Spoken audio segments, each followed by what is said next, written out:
जय श्री राम। बहुत बहुत स्वागत करता हूं आप सभी का एक बार फिर से अपने YouTube चैनल पर। मैं पंडित आशीष शर्मा। मेरा आज का ये वीडियो है मंगल के राशि परिवर्तन को लेकर के आने वाली 10 मई को मंगल करेंगे राशि परिवर्तन। और सामान्य तौर पर देखा जाता है कि मंगल एक राशि में 45 से 50 दिन तक रहते हैं, लेकिन जब कभी ये वक्री और मार्गी होते हैं तो 6-6 महीने तक भी एक राशि में वक्री या मार्गी होकर एक ही राशि में रह सकते हैं। लेकिन इस बार ये जो मंगल है लगभग 50 दिनों के लिए राशि परिवर्तन कर रहे हैं। अभी तक ये मंगल चल रहे थे अपने शत्रु की राशि में, मिथुन राशि के अंदर, लेकिन जैसे ही ये शत्रु राशि का पड़ाव पार करके आगे निकलते हैं तो ये हो जाते हैं नीच के। यानी ब्रह्मांड के अंदर ग्रहों की जो अवस्था है, जिनको हम दीप्तादि अवस्था बोलते हैं, उस अवस्था में जो नीच की अवस्था है वो कमजोर मानी गई है। कि सबसे पहले प्लेनेट उच्च का है, स्वराशि का है, मूल त्रिकोण है, मित्र के घर में है और शुभ ग्रहों के साथ है, फिर अशुभ ग्रहों के साथ है, कम डिग्री का है और सबसे नीचे जाके आता है कि भी ग्रह नीच का हो गया। यानी कहीं ना कहीं प्लेनेट करना तो बहुत कुछ चाहता है लेकिन वो कर नहीं पाता है, यानी उस ग्रह के बल में कमी हो गई। तो उसके बारे में भी हम चर्चा करेंगे कि भी हमारा जो ये वीडियो है चंद्र राशि पर आधारित है कि मंगल नीच के होकर 50 दिन तक कर्क राशि में रहेंगे। वो किस राशि को क्या फल देने वाले हैं, क्या लाभ हैं, क्या हाफ सावधानी है, क्या उपाय हैं, क्या बचाव है और किन चीज़ों को जानकर समझकर उपाय करके आप इसको बेहतर बना सकते हैं। लेकिन सबसे पहले इस वीडियो में हम समझेंगे कि एक्चुअली में मंगल यहाँ करने वाला क्या है, किन लोगों पर इसका ज़्यादा फर्क पड़ेगा अन्य राशियों के मुकाबले, और फिर हम बताएंगे कि भी इसका फल क्या है आपकी राशि के ऊपर। इसका मतलब सीधा सीधा ये है, यदि आप इन चीज़ों में इंटरेस्टेड नहीं है कि मुझे कुछ समझना नहीं है, मुझे डायरेक्ट फल जानना है, तो आप वीडियो छोड़कर आगे बढ़ सकते हैं। तो आइए समझते हैं कि मंगल कर्क राशि में नीच के होने जा रहे हैं। काल पुरुष का जो लगन का मालिक होता है वो मंगल होता है। यानी मंगल कहीं ना कहीं एक बहुत प्रधान ग्रह है, क्योंकि मंगल हमारे जीवन में हमारी ऊर्जा और उत्साह का कारक है, हमारे आत्मविश्वास को देने वाला, बॉडी के अंदर ब्लड का कारक भी मंगल को कहा जाता है। कहते हैं ना मेरा खून खोल रहा है, जब खून खोल रहा की बात करते हैं तो भाई मंगल कहीं ना कहीं इनका ज़्यादा उछाल ले रहा है। और ये मंगल की बदौलत ही होता है जो व्यक्ति में कॉन्फिडेंस आता है, व्यक्ति के जीवन में उत्साह आता है, ऊर्जा आती है। अब ये उत्साह और ऊर्जा अगर सही जगह लग जाए तो व्यक्ति के अच्छे हो जाते हैं दिन, और वही ऊर्जा और उत्साह एनर्जी बेकार जगह लगती है तो व्यक्ति जीवन में खराब भी हो जाता है।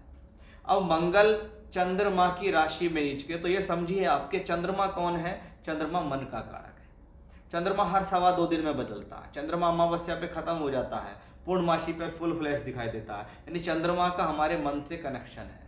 मन से कनेक्शन का सीधा मतलब है कि कहीं ना कहीं ये जो प्लेनेट है जीवन के अंदर आपकी मानसिकता पर बहुत प्रभाव रखता है। अब एक जोशीला ग्रह, एक गुस्सैल, एक जल्दबाज और एक क्रोधी ग्रह मंगल जब चंद्रमा की राशि में आता है तो प्रॉब्लम शुरू हो जाती है चंद्रमा को कि भाई अब ये मंगल मेरे ऊपर आ गया, अब ये जैसा ये कहेगा वैसा मुझे करना पड़ेगा। कि चंद्रमा की राशि में मंगल नीच का होकर पहुंचे तो हर व्यक्ति विशेष के जीवन में कहीं ना कहीं क्रोध, जल्दबाजी और एग्रेशन आता है। अच्छा खासा शांत व्यक्ति भी कुछ ना कुछ उद्रपात हो जाता है। छोटी छोटी बातों को लेकर चिंता, छोटी बातों को लेकर चिड़चिड़ाहट और क्रोध ऐसे ही कॉम्बिनेशन में दिखाई देती है। यानी कहीं ना कहीं सभी 12 राशियों के बारे में भी अगर हम बात कर लें तो ये मंगल चंद्रमा की राशि में पहुंच गया है। अब सभी को ये सावधानी की जरूरत है कि हमें एग्रेशन नहीं करना, हमें क्रोध नहीं करना, हमें अपने ऊपर संयम करके चलना पड़ेगा।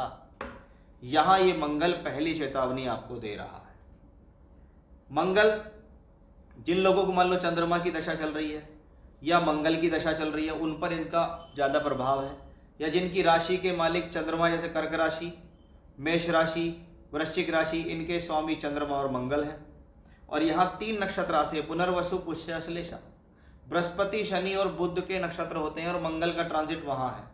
अब मंगल कर्क राशि में पहुंचा, उसका पहला सामना होता है बृहस्पति के नक्षत्र से, वहां तक स्थितियां ठीक है, लेकिन उसके बाद शनि और बुध के नक्षत्र में जाना ये कहीं ना कहीं अच्छा नहीं है, क्योंकि ये दोनों ही इसके शत्रु कहलाते हैं।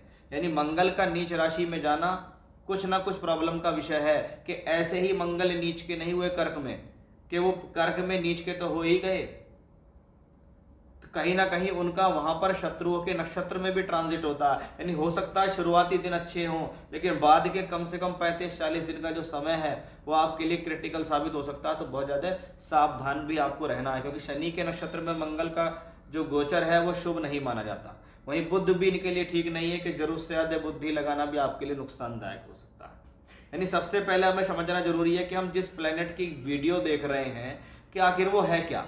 कि चंद्रमा की राशि में मंगल, चंद्रमा मन, मंगल एग्रेशन, वो कहेगा गुस्सा आएगा, आपको कंट्रोल करना है, जल्दबाजी नहीं करनी है, क्रोध नहीं करना है, छोटी छोटी बातों को लेकर एग्रेशन नहीं दिखाना है, सोच विचार करके काम करें। जीवन का कोई भी फैसला हो वो इस दौरान जितना संभाल कर आप लेंगे उतना आपके लिए बेहतर रहेगा। अदरवाइज ये नीच मंगल आपको 50 दिन के अंदर बड़ी प्रॉब्लम दे सकता है। तो वो सारी चीजें मैंने आपको यहां समझाई हैं कि एग्जैक्टली है क्या चीज ये, कि मंगल कर्क राशि में जाके क्या करेगा, कौन से नक्षत्र हैं और उसका आपके जीवन में क्या फल होने वाला है, वो सब मैंने आपको यहाँ विस्तार से बताया है। अब आप देखते हैं कि आपकी राशि पर इसका क्या प्रभाव पड़ने वाला है, आपके लिए क्या शुभ है और क्या अशुभ, वो सब मैं आपको अब आगे जानकारी दूंगा, जिसमें आपको सावधानी भी मैं आपको बताकर चलूंगा। देखते हैं कि मंगल का परिवर्तन जो हो रहा है वो तुला राशि के जातकों के लिए कैसा है। देखिए, तुला राशि शुक्र प्रधान राशि है और आपकी राशि से 10th हाउस में एनर्जी कारक ग्रह मंगल नीच के हुए। यहाँ ये दो चीज दिखाता है कि एनर्जी का भंडार उठकर कर्म भाव में पहुंच गया। इसका मतलब है अब आपकी सारी एनर्जी आपके काम करने पे लगेगी। पहले से ज्यादा आप कॉन्फिडेंट भी होंगे, पहले से ज्यादा आपके अंदर आत्मविश्वास होगा, पहले से ज्यादा जीवन में आप अपने बल पर कुछ करने की क्षमता रखेंगे, पहले से ज्यादा आप कुछ एग्रेसिव भी हो जाएंगे। अब ये कर्म भाव है, ये वो कर्म नहीं है जो आपकी प्रोफेशनल लाइफ है, कि दशम भाव सिर्फ प्रोफेशनल लाइफ, नौकरी या व्यापार ही नहीं होता। दशम भाव आपके जीवन में कर्म भी होता है। कर्म भाव में अगर मंगल हो तो कहते हैं सोच समझकर कर्म करो, जल्दबाजी में कर्म मत करो। जो भी काम करने जा रहे हो उसमें फैसला लेने से पहले आप थोड़ी सी सावधानी रखो। जल्दबाजी और अफरा तफरी में लिया गया फैसला आपके काम धंधे और नौकरी को, व्यापार को नुकसान पहुंचा सकता है, क्योंकि ये नीच मंगल यहां से बैठ के आपकी राशि को देखता है। यानी ये कोशिश तो करेगा आपको जल्दबाज बनाने की, कोशिश तो करेगा आपको एग्रेसिव बनाने की, लेकिन आपको अपनी ऊर्जा का प्रयोग कहाँ करना है। यदि आप काम करने से पहले उसको सोच लें तो ही आपके बहुत सारे काम हल हो सकते हैं। कि एनर्जी भरपूर है, हिम्मत पूरी है, भैया ये जरूरी नहीं है, जरूरी ये है कि उसको लगाना कहाँ है।